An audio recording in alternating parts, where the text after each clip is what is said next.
Assalamualaikum warahmatullahi wabarakatuh. Waalaikumsalam warahmatullahi wabarakatuh. Perkenalkan, saya Deva Maria dari kelas 5 MI Pasir. Iya. Maaf ya sebelumnya ibu mengganggu waktu istirahat Iya, sebentar. nggak apa-apa, enggak.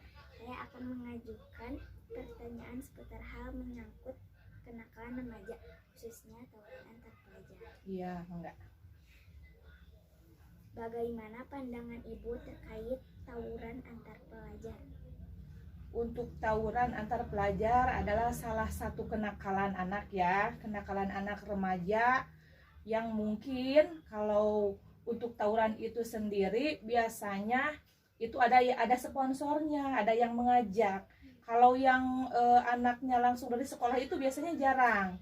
Biasanya dia bergaul dengan siapa, kakak kelasnya atau teman di lingkungannya, diajaklah ada apa namanya diajak untuk biasanya nih ya ada dendam atau apa, mereka kakak kelasnya itu ngajak adik-adik kelasnya, padahal adik-adik kelasnya kalau untuk tawuran sendiri itu dia belum tahu. Seperti yang kemarin kejadian juga, banyak kejadian itu dia disponsori, ada yang mengajak kakak kelasnya dan bukan biasanya dari lingkungan sekolah, biasanya dari masyarakat luar diajak ikut tawuran itu sendiri.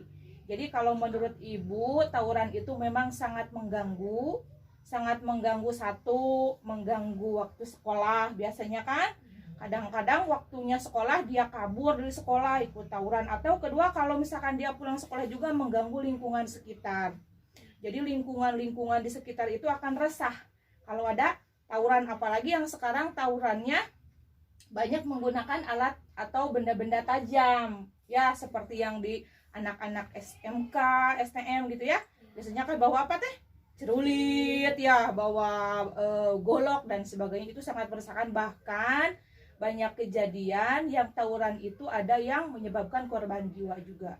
Jadi sangat-sangat sekali mengganggu. Jadi kalau untuk anak pelajar, kalau bisa dan bukan kalau bisa ya, itu jangan sampai terjadi atau jangan sampai ikut-ikutan kalau misalkan ada yang tawuran atau yang ngajak itu ya.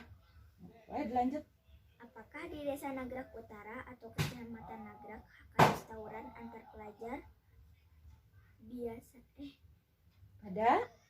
Oh, untuk di Nagrak Utara alhamdulillah tidak ada ya.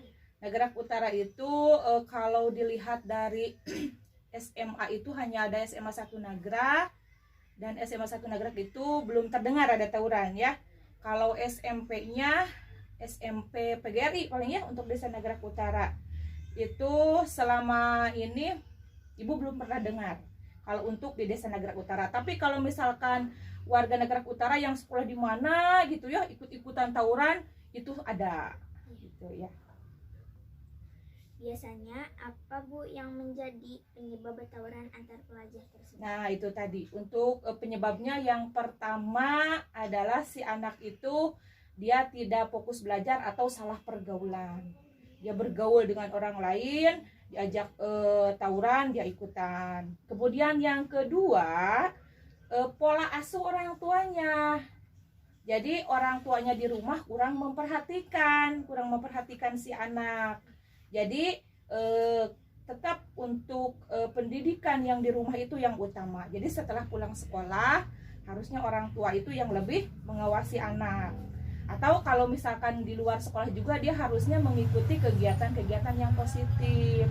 Misalkan olahraga. Kalau sekarang di sekolah di MI Pasir Betik ada posrem ya. Nah, itu salah satu pencegahan, pendidikan dan pembinaan untuk anak-anak remaja supaya dia tidak salah satunya tidak ikut-ikutan pergaulan yang tidak baik. Salah satu contohnya tawuran gitu ya.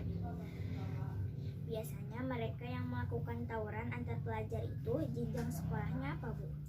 Kebanyakan kalau di kita itu tingkat SMA atau SMK. Kalau yang SMP juga ada, cuman tidak terlalu sebanyak yang di SMA. Karena kalau SMP mah biasanya ikut-ikutan saja. Biasanya yang mengajaknya anak SMA atau anak SMK ya. SMP apalagi. Kalau SD belum pernah belum pernah dengar. Paling lah yang babaturanana gitu ya kalau anak SD mah. Ya, itu. Apa himbauan Ibu selaku pembina Posrem agar kami para remaja terhindar dari tawuran antar pelajar? Nah, salah satunya yang pertama belajar. Fokuskan untuk anak-anak itu belajar. Boleh bermain tetapi kita bisa melihat waktu. Kapan waktunya bermain, kapan waktunya belajar. Yang kedua, jangan lupa harus taat beribadah. Ketika kita sudah taat beribadah, insya Allah tidak akan terpengaruh oleh teman-teman yang lain yang mau mengajak tidak benar gitu ya.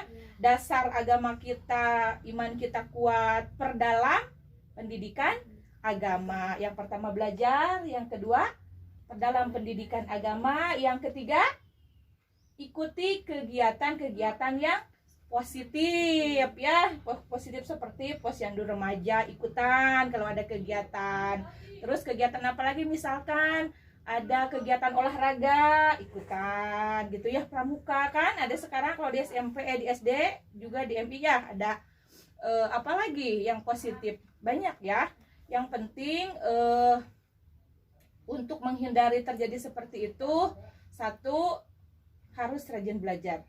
Fokuskan kita itu belajar untuk apa? Untuk supaya kita menjadi pintar, supaya kita jadi cerdas. Kita perlihatkan kepada orang tua bahwa kita itu belajar itu benar ya. Coba kalau belajar bari heureuy atau bari tawuran, bagaimana dengan orang tua kita? Orang tua pasti kecewa, pasti sedih. Aduh, sudah mah orang tua mah bekerja cari uang banting tulang untuk nyekolahkan anaknya, anaknya malah tawuran ya. Tuh, jadi harus yang pertama sayang juga sama orang tua ya. Jadi pendidikan agama kita itu nomor 1. Pendidikan agama, belajar, taat orang tua, kegiatan-kegiatan positif diikuti. Salah satunya posyandu remaja itu ya. Ada lagi? Baik Ibu, terima kasih atas waktunya dan penjelasannya yang akan menambah wawasan saya, khususnya dari remaja pada umumnya. Assalamualaikum warahmatullahi wabarakatuh. Waalaikumsalam. Terima kasih Ibu ya.